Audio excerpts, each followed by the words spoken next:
Hello दोस्तों, मेरा नाम मोहम्मद कैसर और आप देख रहे हैं स्टडी चैनल। शिक्षक भर्ती की योग्यता को लेकर हमेशा से विवाद रहा है, स्पेशली प्राथमिक शिक्षक भर्ती की। लगातार ये मामले कोर्ट जाते हैं और योग्यता स्पष्ट ना होने के कारण इस तरह की समस्याएं देखने को मिलती हैं। सालों सालों से मामले कोर्ट में रहते हैं और आज भी ऐसे बहुत सारे मामले हैं जो कोर्ट में सुने जा रहे हैं।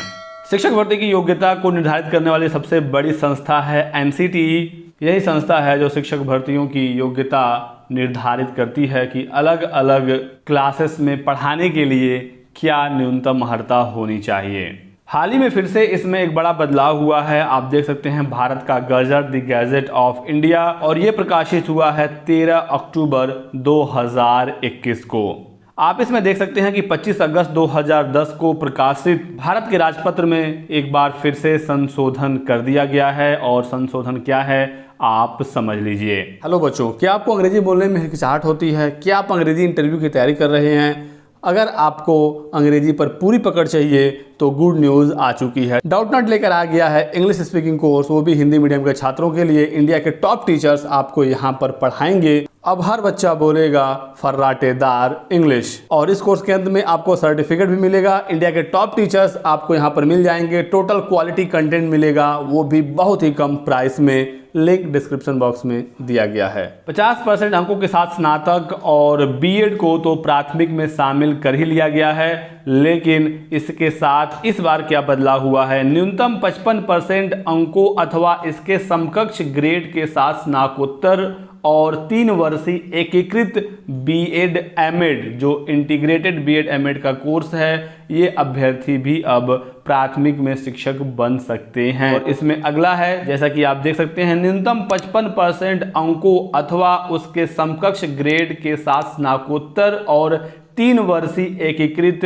BEd MEd. तो जो इंटीग्रेटेड बीएड एमएड का कोर्स है, जिसमें बीएड और एमएड दोनों की डिग्री दी जाती है, ये अभ्यर्थी भी अब प्राथमिक में शिक्षक बन सकते हैं। लेकिन इसी गजट में आगे जो लिखा गया है वो काफ़ी विवाद उत्पन्न करने वाला है। इसमें लिखा गया है कि जिसने भी राष्ट्रीय अध्यापक शिक्षा परिषद यानी NCTE से मान्यता प्राप्त किसी संस्था से 3 वर्षीय एकीकृत बीएड एमएड की योग्यता हासिल कर ली है, उसे कक्षा 1 से 5 तक पढ़ाने हेतु अध्यापक के रूप में नियुक्ति के लिए विचार किया जाएगा। यही जो स्टेटमेंट है, विचार किया जाएगा, यही बड़ा विवाद बनता है आगे चलकर। और अलग अलग राज्यों में अलग अलग राजनीतिक पार्टियां अपने हिसाब से इसे व्याख्यायित करती हैं और कहीं पर इन्हें शामिल किया जाता है और कहीं बाहर कर दिया जाता है। और उसके बाद मामले जाती हैं कोर्ट में और भर्तियां लटक जाती हैं। इसी तरह से हुआ था जब बीएड को प्राथमिक में शामिल किया गया था। गजट जारी हुआ था 28 जून 2018 को। तो इसमें क्या लिखा गया था, जैसा कि आप देख सकते हैं कि प्राथमिक शिक्षक भर्ती में डीएलएड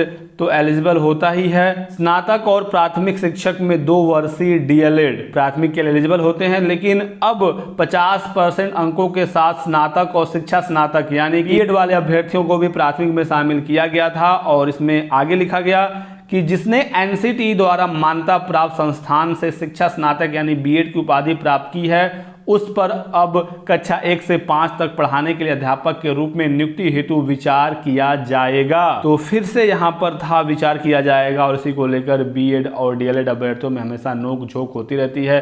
कुछ राज्यों में बीएड को प्राथमिक में एलिजिबल किया जाता है, कहीं पर बाहर कर दिया जाता है। और विचार किया जाएगा वाले स्टेटमेंट को लेकर हमेशा से विवाद होता रहा है और वही एक बार फिर से हो गया है।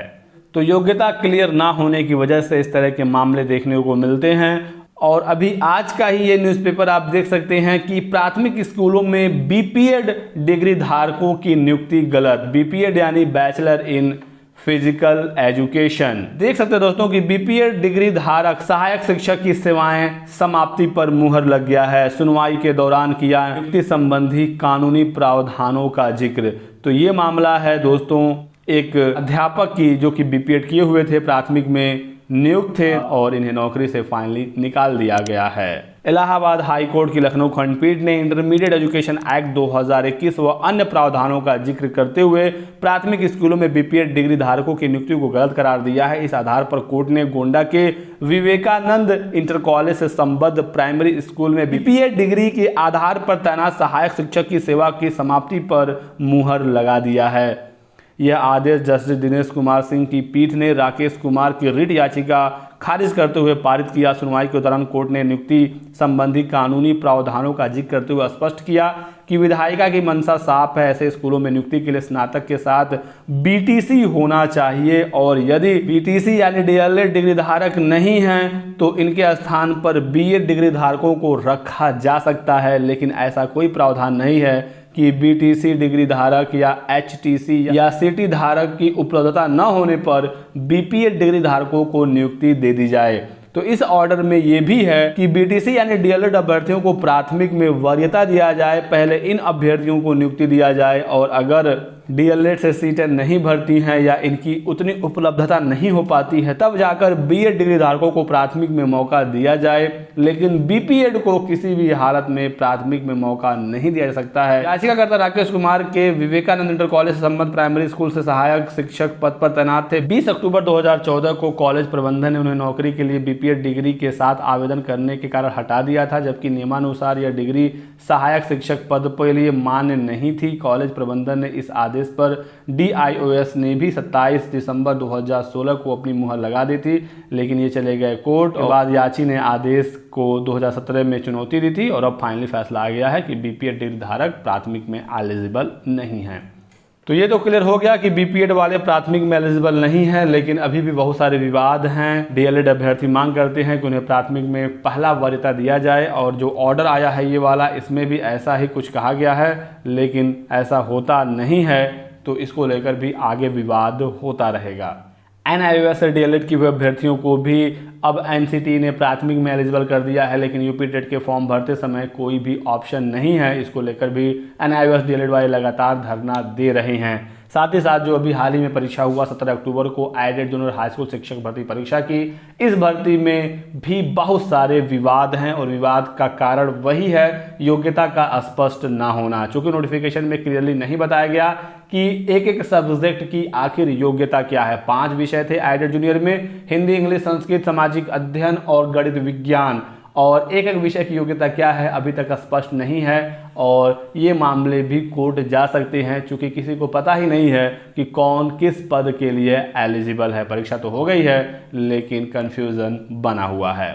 तो अगर सरकार चाहती है भर्तियां समय से पूरी हों तो नोटिफिकेशन में चीज़ों को बिल्कुल क्लियरली मेंशन करना होगा और एनसीटी को भी चाहिए कि योग्यताओं को बिल्कुल क्लियर बताएं।